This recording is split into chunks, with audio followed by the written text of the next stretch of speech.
Hey you guys, this is Rafael from ShilohRelics.com. Greetings from Tennessee. I hope your day is going well. I hope that everything is pointed in the right direction for you. Today we're going to talk about an interesting carbine from the Civil War that was made in the Buckeye State. In 1862, there were two guys named Edward Gwyn and Abner C. Campbell, and they got a patent for a cavalry carbine.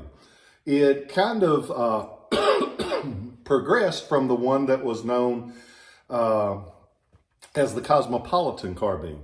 But it's known to collectors as the Union carbine or the Gwyn Campbell carbine. And I learned something today. Been in this business for 30-something years, and I have been spelling Gwyn wrong for 32 years. Nobody has corrected me. In Flaterman's Guide, it shows that it's Gwyn.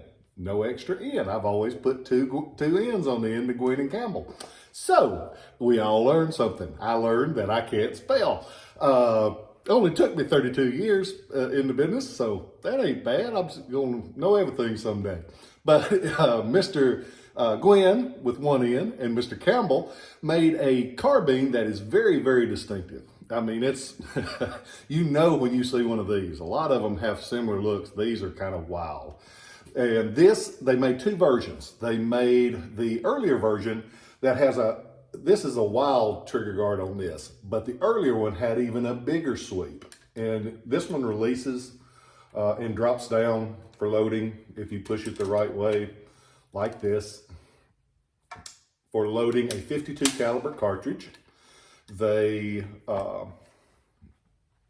a 20-inch barrel. It fires 52 caliber bullet. They made the two types. The government put in 13 different contracts for these guns for a total of 8,202.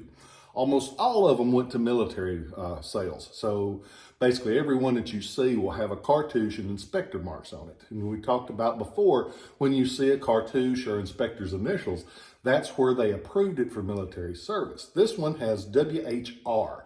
And that stands for William H. Russell. And he's a government inspector that said, yep, it's good enough, we can use it. And they approved it for service.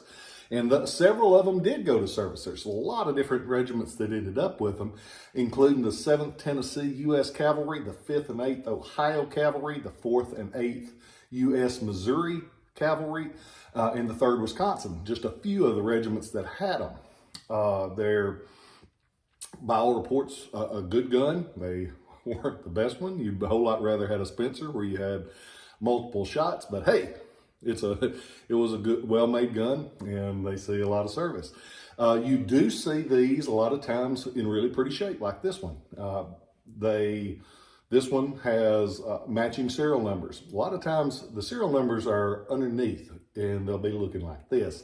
A lot of times you see those mismatched, and it's theorized that they reassembled them to get them to where they would be approved. So, but this one has all matching numbers. The action works well. It's got a great big hammer on it. And the earlier model as well has a bigger, more flamboyant looking hammer.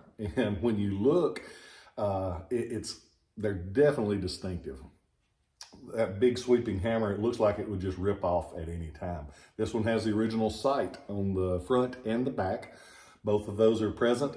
On the frame, it will have this marking, Union carbine. And that's one of the reasons it just gets referred to as a Union carbine. Wasn't a specific thing. That's just what Mr. Gwyn with one N and Mr. Campbell put on there. And the lock plate will actually have the patent 1862 mark and the Gwyn and Campbell. And they were made in Hamilton, Ohio. One of the few guns that you see, a lot of them are made up north in New England and around there, but this one made in Ohio. This one has the original walnut wood stock. They were made without a forestock, so that barrel could get hot on you if you fired it enough. Neat gun. I've got pictures of it on the website from all angles. As of the time of this video, it's for sale. I've also got a few other carbines. I bought a little group of carbines, and so I've put several of them on. Going to be writing them up over the next few weeks, the other ones. I hope that you guys are doing well. We just finished up school here, and just wanted to give a shout out to all of the teachers that are out there. I know some of my old teachers they're not old teachers. They used to be, but they're not anymore. A lot of my former teachers watch these videos, and it makes me proud. They'll be like, I watched you on Antiques Roadshow for years, and now I've heard that you've got a YouTube channel. I like going on there and watching those. So I just want to give them a shout out. I'm very thankful. If my kids could have had the teachers that I had, with a couple of exceptions, I would be very proud. Parents, our teachers are kind of like parents. Growing up, you think they don't know nothing, and the older you get, the smarter they get most of the time. So if you see one of the old teachers, tell them I said hey and thank you. I hope you guys are well. I hope you go on to Shiloh Relics and look around. Thank you so much for sharing these videos. I was trying to remember if I had done one of these before, and so I pull up the thing. This is the 61st firearms video that we've done, and over 200. And I never would have dreamt that when I started this, when the co-virus hit, that we'd have done that many. But you guys seem to like them. As long as you like them, I'll be glad to do them, because I enjoy them. Gets me a chance to tell you what I think is cool about them and why I bought them myself. I appreciate you guys. Thank you for letting me do what I do. I hope you have a great day. And remember, tell somebody that you love them, because if the last words you hear out of my mouth are I love you, I'm okay with that.